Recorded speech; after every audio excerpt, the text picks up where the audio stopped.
Bien, entonces vamos a empezar con la paracha número 10, paracha Miketz. Esta es la paracha para hoy, día de Shabbat. Miketz, y empieza en Génesis capítulo 41:1 hasta el 44:17. Y Miketz se traduce como aconteció, o también como al cabo, ¿no? Sí, entonces, así empieza la paracha o la sidra para este día de Shabbat. ¿Me recuerda Bereshit? Bereshit capítulo 41, verso 1 hasta el 44:17. 44:17. Entonces, tengo aquí un título, es la promoción de Joseph al poder. La promoción de Joseph al poder, ¿no? Como él, de un momento a otro, de estar en una cárcel, llega al poder, a ser el virrey, pues, de Egipto, ¿no? Entonces, pues, como siempre, la Torá nos sorprende con personajes así, ¿no? Como Joseph, estando en esa condición como recluso en una cárcel, es llamado, ¿no?, imperiosamente a resolver un problema que demanda la vida de todos los sabios y entendidos de Egipto, ¿sí? Porque allí cuando el faraón habla acerca del sueño que tiene, ¿sí?, espera que le den la interpretación porque a él se le ha olvidado, ¿sí? En el sueño a él se le dio la interpretación del sueño, pero él se lo olvida, pero recuerda el sueño. Entonces él viene y habla a los sabios, llama a los sabios, los hechiceros, a toda esta gente, para que le diga la interpretación, pero ninguno da, porque él dice, no, esto no fue lo que yo vi en el sueño, lo que me hicieron entender en el sueño. Y entonces él decreta la muerte para todos, ¿sí? Decreta la muerte para todos. No pudieron a él interpretarle ese sueño. Entonces, el copero que estaba ahí al lado de él, que vemos que en la paracha anterior, el copero es restituido a su cargo porque él no tuvo culpa, ¿verdad?, de que una mosca cayera en el vino que le estaba sirviendo al faraón, ¿sí? Y que el panadero sí fue ejecutado. ¿Por qué? Porque en los tortillas y todo eso que le preparó, ahí iba un objeto, ¿verdad? Digamos que si él lo pasaba podía causarle la muerte. Entonces fue hallado culpable el panadero por no haber cernido el trigo, ¿sí? No haber cernido la harina de trigo. Entonces él recuerda y dice, ay caramba, me acordé que allá en la cárcel hubo una persona que nos interpretó los sueños, ¿sí? Es como afanado de que van a matar a todos los sabios, van a matar a todos los hechiceros y todo el mundo. Entonces dice, no, me acordé en ese momento, sí, allá hubo una persona en la cárcel que nos interpretó los sueños y nos interpretó al panadero esto y a mí me interpretó esto y sucedió tal cual como él dijo, así sucedió. Yo fui restituido en 3 días al cargo otra vez, aquí, para servirle a usted la copa, y el panadero fue ejecutado. Entonces, cuando esto escucha al faraón, entonces el faraón lo manda a traer. Digo, bueno, tráigalo a ver, ¿no? Entonces es traído delante del faraón, ¿sí? Y faraón aquí, pues claro, cuando tiene esa referencia a él, dice, he oído de ti que interpreta sueños. Y entonces Joseph, muy humildemente, Joseph dice, no está en mí. Dice así, no está en mí. Elohim será el que dé respuesta propicia a Faraón. Interesante eso, ¿no? O sea, él no se llevó los créditos, él no quería llevarse la gloria. No, él dijo, no está en mí, está en el Eterno, que dará respuesta propicia al Faraón. ¿Sí? Lo encontramos ahí en Génesis 41:16. ¿Sí? Entonces, cuando el Faraón tiene el sueño, él lo cuenta, ¿no? De una manera. Cuando llega Joseph, lo cuenta de otra manera y variando algunas cosas. Pero resulta que Joseph, según el Midrash, Joseph conocía el sueño.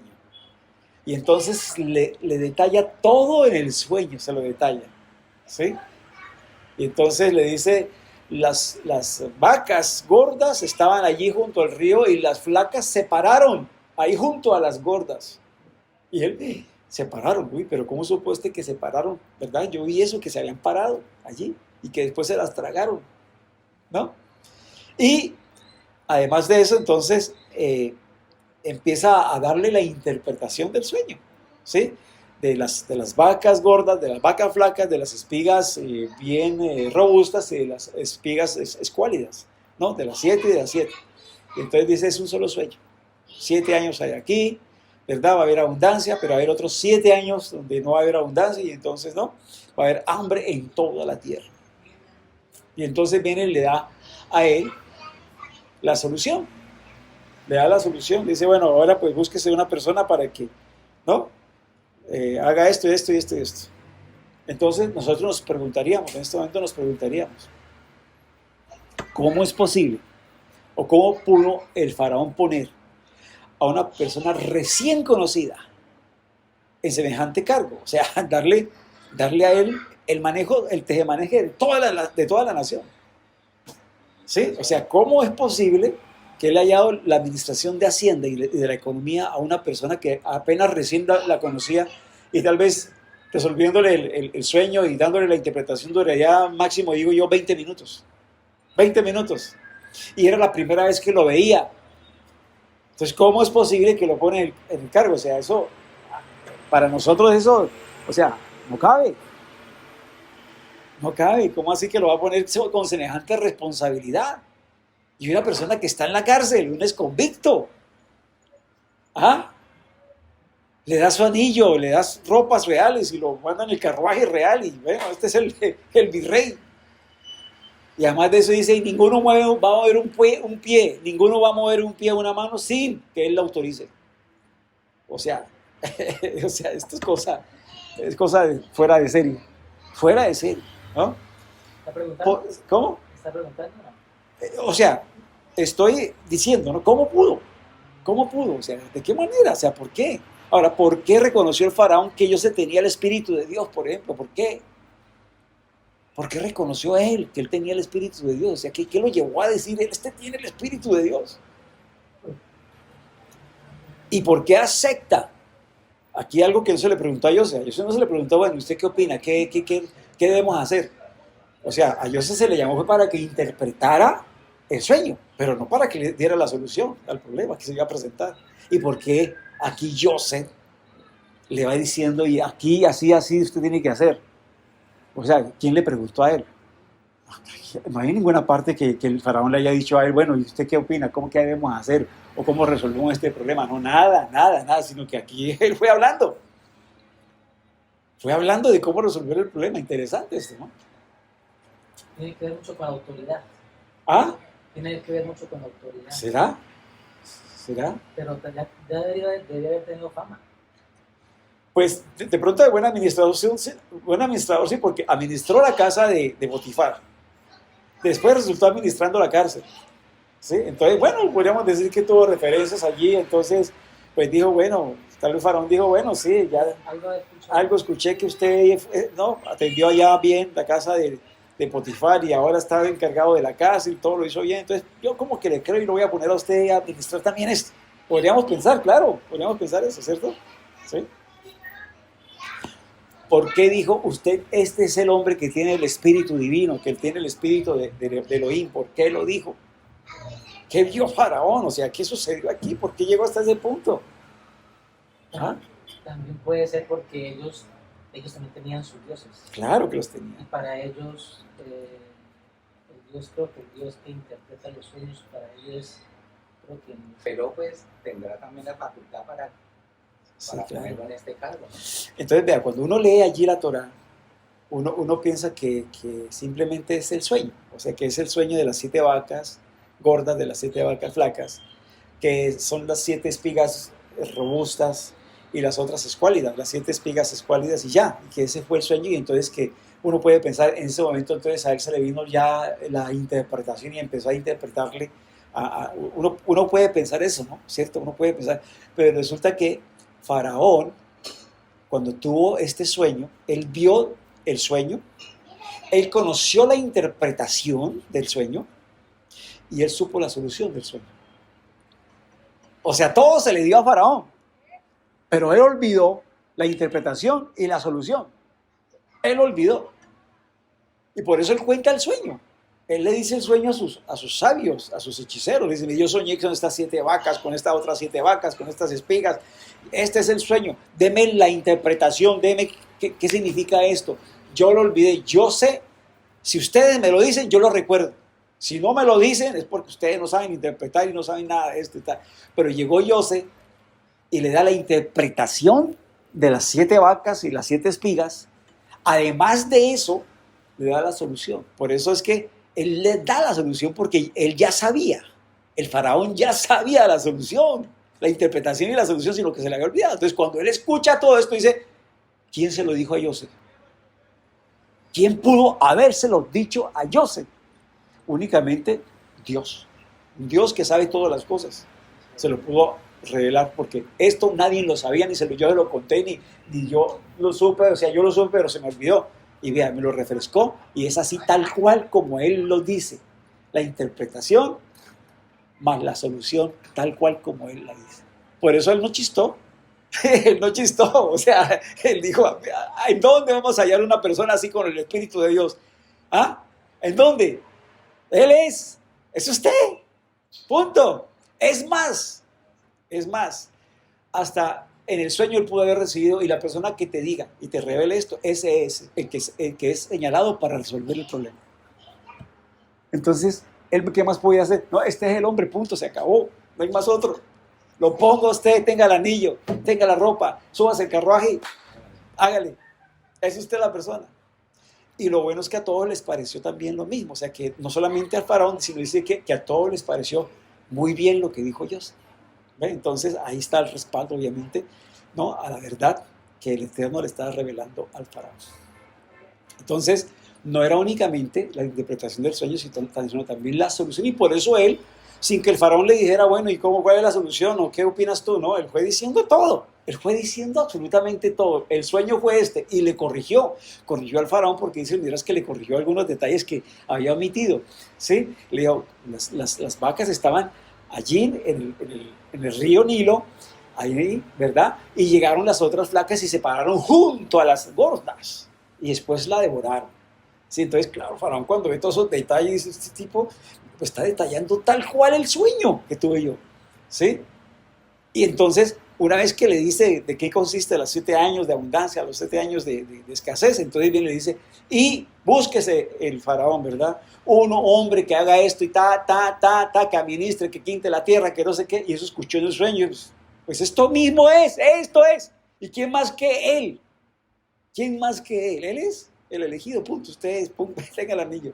Ya, ¿no? Entonces, vemos allí, ¿verdad? Cómo el Eterno, pues, de un momento a otro, una persona que estaba humillada, puedo decir, no humillada, o una persona que estaba habiendo sido calumniada. Acuérdense que la esposa de Potifar lo engaña, dice que él trató de violarla, y dice el Midrash que ella se quedó con unas ropas de él, porque lo agarró y él se soltó la ropa y no le importó y salió corriendo, que cogió esa ropa, y ella cogió clara de huevo y la derramó sobre la ropa, como para que pareciera que fuera esperma, ¿sí? Fuera semen.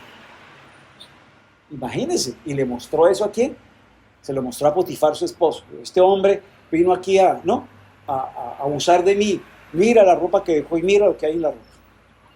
Y entonces, ¿qué hizo Potifar? Porque eso era digno de muerte, o sea, hay que ejecutarlo. Potifar como que no le creyó mucho, pero tampoco iba a desacreditarla a ella, ¿por qué no?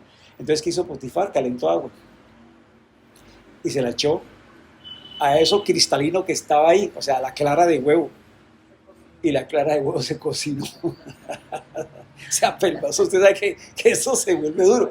Digo, esto no es esperma de hombre, esto no es semen de hombre. Pero él cayó, y por eso lo mandó al bote. Lo mandó simplemente a la cárcel, porque él no creía mucho en su mujer, ¿no? Y entonces, pues, sí, seguramente, sí. Sí, y entonces ya ahí estando en cárcel, él toma la comandancia de la cárcel y se pone a administrar la cárcel, que de tal manera que el carcelero allí, el jefe, no tenía que preocuparse por nada, porque José se ocupaba de todo, de los encarcelados y atenderlos y todo lo demás, ¿sí? Entonces, pero ahí estaba humillado, había hecho O sea, no había hecho nada para estar ahí, que eso fue lo que le dijo al copero, acuérdate de mí, ¿sí? Y dile a Faraón, yo no tengo por qué estar aquí, yo no he hecho nada malo, yo soy inocente, ¿sí? Y entonces, pues claro, se queda ahí 10 años, y debido a que él, dice el Midrash, le comenta al copero esto, tuvo que quedarse 2 años más por haber puesto su confianza en quién, en los hombres, y no en el Eterno. Entonces se quedó 2 años más, quedó 12 años en la cárcel, 12 años en la cárcel. ¿Sí? Pero una vez que él está ya, obviamente, humillado, sufriendo, porque obviamente su libertad está coaccionada, o sea, está, ¿no? Allí suprimida en una cárcel, vemos como él es exaltado, ¿sí? De un extremo al otro. Está humillado, pero ahora es exaltado a ser ¿qué? El virrey de Egipto. Sí, el virrey de Egipto. Entonces, caramba, uno se pone a ver las escrituras y cómo las escrituras hablan de estas realidades, ¿no? De la gente que está humillada, de la gente menospreciada, de la gente pobre, de la gente que muchas veces hasta sufre por calumnia, porque levantan malas amenazas o, bueno, malos juicios y todo. Y nos dice el Salmo 103, verso 7, dice, Él levanta del polvo al pobre y al menesteroso alza del muladar, dicen unas versiones, y otras versiones dicen del estiércol, para hacerlos sentar con los príncipes de su pueblo. Interesante eso, interesante. Entonces, ahí encontramos nosotros el poder de la humildad. El poder de la humildad. Yo soy una persona humilde que se acomodaba. Él se acomodaba, ¿sí? A las circunstancias y todo. Y él sabía que todo tenía un propósito divino, todo. Y lo más grande de él era que él confiaba en sus sueños. Él confiaba, él decía, tarde o temprano se va a cumplir mis sueños. Yo no sé cómo va a ser, pero yo sé que fueron sueños del Eterno. Tuve 2 sueños donde veía yo que la luna, el sol, la luna y las estrellas se postraban ante mí. Después vi unos atados, ¿verdad? Unos atados, el mío en el centro y todo lo demás atados. Los 12 atados se postraban ante mí, ¿sí? Hablando acerca de lo que iba a pasar en el futuro, de cómo sus hermanos iban a llegar allí y se iban a postrar delante de él, ¿sí? Entonces, él confiaba en el Eterno, a pesar de todas estas circunstancias, porque él pasó aquí, imagínense, pruebas, circunstancias, adversidades, por último, en el bote, ¿verdad?, en la cárcel, y entonces, él mantuvo su confianza en el Eterno, se mantuvo allí confiado en el Eterno, ¿sí? Y esto, pues yo lo saco como un paralelo también con lo que pasó con Yeshua, ¿no? Yeshua, ¿sí? Yeshua, hablando acerca de la persona humillada, él refiere una parábola, ¿sí? Y él da un consejo. Allí en Lucas capítulo 14, verso 8 dice, cuando fueres convidado de alguno a bodas, no te sientes en el primer lugar, no sea que otro más honrado que tú esté por el convidado, o sea, por el anfitrión, y viniendo él, que te llamó a ti, o sea, el anfitrión, te diga, da lugar a este, y entonces comiences con vergüenza a tener el último lugar, ¿sí? O sea, tienes que correrte, ¿verdad? Porque estás ocupando un lugar que no debes, no te corresponde, ¿sí? Mas cuando fueres convidado, dice, ve y siéntate en el postrer lugar, o sea, en el último lugar, porque cuando viniere el que te llamó, o que te invitó, el anfitrión, te diga, amigo, sube arriba, entonces tendrá gloria delante de los que juntamente se sientan a la mesa, ¿sí? Porque cualquiera que se ensalza será humillado, pero el que se humilla será ensalzado. Recordemos cuando él llegó allí y el faraón le dijo, sé que tú eres un hombre que interpreta sueños. Y entonces él dijo, no soy yo. El Eterno dará respuesta propicia, ¿verdad? A ti. Eso es todo. O sea, no se atribuyó nada. No. Ningún derecho y no quiso llevarse los créditos, no. Todo se lo entregó ¿a quién? Al Creador. Al Creador. Entonces, esto obviamente evoca la humillación de Yeshua, porque hay un paralelismo tan perfecto, ¿verdad?, entre Yosef y Yeshua. Uno ve muchas cosas entre Yosef y Yeshua, ¿verdad? Cuando ustedes leen la vida de Yeshua se darán cuenta que es un paralelo, pero casi perfecto, ¿sí? Yeshua fue vendido por dinero. Joseph también fue vendido ¿por qué? Por dinero. ¿Sí? Yeshua le cambian el nombre. A Joseph le cambian el nombre. ¿Sí? O sea, le cambian el nombre y Joseph parece un egipcio. Cuando los hermanos lo ven todo un egipcio. Y no lo reconocen. Y no lo llaman Joseph, sino le dicen Safnat Panea, revelador de sueños ocultos. ¿Sí? Y Yeshua le cambian el nombre. Ya no es Yeshua. Ahora Jesús. Le traducen el nombre. ¿Sí? Y entonces veo todos esos paralelos se van dando allí, se van dando todos esos paralelos, ¿verdad? De la vida de Joseph, de la vida de Yeshua. Y así como Joseph fue humillado, porque eso fue una humillación tremenda, llevarlo hasta la cárcel y después exaltado, así mismo Yeshua fue humillado. Y Filipenses nos lo dice, el Rashtam nos lo dice allí, Filipenses, capítulo 2, verso 6, el cual, aunque existía como representante del Eterno, no consideró el ser igual al Eterno como algo a que aferrarse. O sea, él no se ufanó, él no dijo, yo soy Dios, o yo soy el Padre, o yo soy... No, el que me ha visto a mí, ha visto al Padre. No es que yo sea el Padre, no, el que me ve a mí, es como si viera al Padre. En las obras, en los hechos, en mis dichos, en mis enseñanzas, en mis acciones, ¿sí? Y eso es lo que tiene el poder del Shaliach. El Shaliach, o sea, la persona enviada, tiene el poder de representar a su representado de una forma plenipotenciaria, o sea, absoluta, total. Por eso él dijo, el que me ve a mí, ha visto al Padre. Porque el Padre me envió. Y no solamente eso, porque yo llevo el nombre de mi Padre.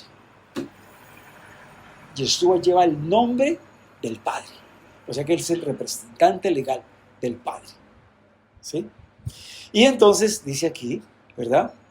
Sino que se despojó a sí mismo tomando forma de siervo y haciéndose semejante a los hombres, y hallándose en la forma de hombre, se humilló a sí mismo, haciéndose obediente hasta la muerte y muerte en el madero de ejecución. Vean, acuérdense que en el huerto de Getsemaní, él le dice, Padre, pasa de mí esta copa. O sea, como diciendo, no permitas que yo vaya a este suplicio, no permitas que yo llegue a esta humillación tan tremenda. ¿Sí? No solamente de ser golpeado, escupido, coronado, ¿verdad? Con una corona de espinas, vestido de escarlata, no, eso es lo de menos. ¿Sabe qué es lo peor? Que él iba a llevar el pecado y la maldad y la iniquidad de todos nosotros. Eso era, porque él nunca había pecado. Y sin embargo se ofreció a llevar el pecado de todos nosotros. Eso dice la Escritura. ¿Sí? El castigo de nuestra paz fue sobre él. ¿Sí? Todos nosotros nos descarriamos como ovejas, pero el Eterno cargó en él el pecado de todos nosotros, de las generaciones pasadas, presentes y futuras. ¿Se imaginan? Es algo tremendo. Eso era lo que él temía. Nunca había pecado y sin embargo iba a llevar el pecado. Iba a recaer la culpa del pecado sobre él y por eso él tenía que morir, porque la paga del pecado es la muerte y él tiene que morir por todos nuestros pecados. Y no solamente por los pecados que tenían solución en la ley levítica, sino por los pecados que no tenían solución en la ley levítica, que son los pecados de iniquidad, los pecados fechá de iniquidad. Entonces, él le dice, pasa de mí esta copa, pero no se haga como yo, sino como ¿qué? Como tú quieres. Como tú quieres, ¿sí? Por lo cual entonces el Eterno lo exaltó hasta lo sumo y le confirió el nombre que es sobre todo nombre, dice aquí, para que en el nombre de Yeshua se doble toda rodilla de los que están en el cielo y en la tierra y debajo de la tierra, y toda lengua confiese que Yeshua es el Mesías, ¿verdad? Que Yeshua, el Mesías, es el Adón para gloria de Dios Padre. Entonces él se humilló, y así como se humilló también fue que exaltado, y por eso él es ¿qué? Señor de señores, Rey de reyes. ¿Sí? Él ha sido exaltado, ¿y por qué? Y por eso toda rodilla se dobla ante él, y por eso los demonios se sujetan a él. Cuando nombramos su nombre, se sujetan a él y tienen que obedecerle a él. ¿Sí? Todo poder, dijo él, todo poder me es dado en el cielo y en la tierra. Todo poder me es dado en el cielo y en la tierra. Entonces, pues, mis amados, dice la Escritura, humillados bajo la poderosa mano del Eterno para que Él os exalte cuando fuere su tiempo. Entonces es mejor ser uno humilde, es mejor uno sufrir por causa, ¿verdad?, de la verdad. Es mejor ser uno humillado por causa, ¿sí?, de nuestro camino que estamos siguiendo. Es bueno que lo vituperen, que digan toda clase de mal, que lo juzguen a uno, que lo condenen a uno, mientras uno esté en paz con el Eterno y esté haciendo las cosas como deben ser. No tenemos por qué afanarnos, ¿sí o no? No tenemos por qué afanarnos, ¿no? Hay que seguir ahí, hay que seguir. Digan lo que digan, como dijo el cantante, ¿no? Digan lo que digan los demás, hay que seguir como Y si se comete una injusticia y vamos a la cárcel, ¿no está uno llamado a defender? Si se comete una injusticia con uno y va uno a la cárcel, está uno llamado a defenderse, claro. Si usted puede comprobar que ha sido injusto, hay que defenderse, claro que sí, por supuesto que sí. Entonces hay que buscarse un buen abogado y buscar una buena defensa. Ahí en ese caso de Lucer estaba en un sitio que no tenía muchas garantías. Era algo son contextos muy distintos. Sí, claro. Era la palabra del contra, por ejemplo, la esposa de su jefe. Entonces el que iba a ponerse, no, es que ella es mentirosa, ella, ¿cómo así que mentiroso, mentico? ¿Qué le va a decir así a mi esposo? Sí, ¿cómo así? De un hebreo y esclavo. Claro, y ella dijo, ese esclavo, cuando se refirió a ese esclavo que vino aquí, que mi esposo trató de abusar de mí. Como que dice, la culpa es tuya por traer ese tipo aquí, la culpa Sí, no es mía. sí, claro. Se cambiaba como 4 o 5 veces al día. Para seducirlo, imagínense. Se Ella no tenía perfumaba. la culpa. ¿Eso lo dice el Midrash? Sí, claro. Se perfumaba, se arreglaba, lo trataba de seducir. ¿Por qué Jesús dice, o Yeshua dice, menciona la copa? Yo sé que está en relación al Seder Pascual, ¿cierto? ¿O qué tiene Sí, que ver? sí podríamos pensar, pero copa es como algo que yo tengo que tomar y que me cuesta. Sí, o sea, Pero no tendría algo que ver con respecto a, sí, claro. a la tradición hebrea. Sí, claro, porque él dice, claro, apesa, por supuesto, apesa. Sí, porque él es el Cordero Pascual. Él tenía que morir, como el Cordero Pascual fue muerto, ¿sí? Y su sangre puesta en el dintel, ¿no? ¿Verdad? Para que el ángel de la muerte no entrara. Entonces, asimismo, la sangre de Yeshua nos protege de esa muerte espiritual. Nos protege. Cuando aceptamos su sacrificio, nos protege de esa muerte espiritual. Claro que sí. Nosotros en este contexto entendemos ya que es, o sea, no pasa este trago, esta copa, ya es una cultural, Sí, a claro. raíz de eso. Sí, claro. Pero yo digo en el sentido más de la tradición. Sí, sí, cuando él dice pasa de mí esta copa, pero no se haga como yo, sino como tú quieres, o sea, aquí o se toma la copa o se la toma, en otras palabras, hablando en términos, digamos, metafóricos, tenía que aceptar la voluntad sí o sí del Padre, esa era la voluntad del Padre, ¿sí? Esa era la voluntad del Padre. Ahí en ese momento estuvo la condición humana de él. Sí, claro, O sea, claro, sí resistiré, o sea, por supuesto. no sé si poner el caliente para lograr hasta el final. Dice, Estaba pasando la difícil. ese mismo texto, creo que en Lucas dice que él sudaba y su sudor era como grandes gotas de sangre, o sea, era tan fuerte su oración, pidiendo fortaleza, obviamente, fortaleza para lo que iba a enfrentar, que dice allí que su sudor parecía como gotas de sangre caían, ¿no? O sea, fue tan intensa que él necesitaba mucha fortaleza allí, mucha fortaleza para poder enfrentar lo que venía. O sea, no tanto la muerte, porque la muerte al fin y al cabo, bueno, ser atravesado y todo eso y está bien, pero era el llevar el pecado, o sea, es llevar el pecado, la humillación, el pecado, cuando él nunca pecó, y llevar el pecado, ¿sí? Y si a uno le pesan los pecados de uno, ¿cómo era el Imagínese, pecado de la humanidad? una experiencia que yo les quiero comentar. Hace muchos años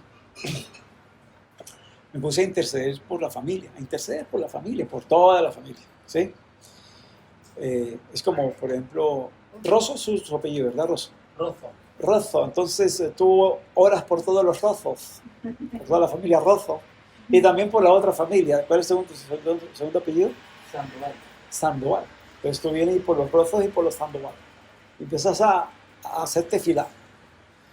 Y tú sientes, o sea, se te permite sentir el peso de todos los pecados que han cometido. Le cuento, eso me pasó a mí. Y le digo, yo salí asombrado, asustado y atemorizado. Así nomás con eso. O sea, yo salí casi traumado, o sea, me faltó fue traumado, pero sentir el peso de todo el pecado, porque obviamente uno no sabe, pero tanto pecado secreto que hay, tantas cosas que hay. Y sentir el peso, solamente el peso, no llevarlo, sino sentir el peso del pecado, de toda la generación, de nuestra familia, es cosa seria.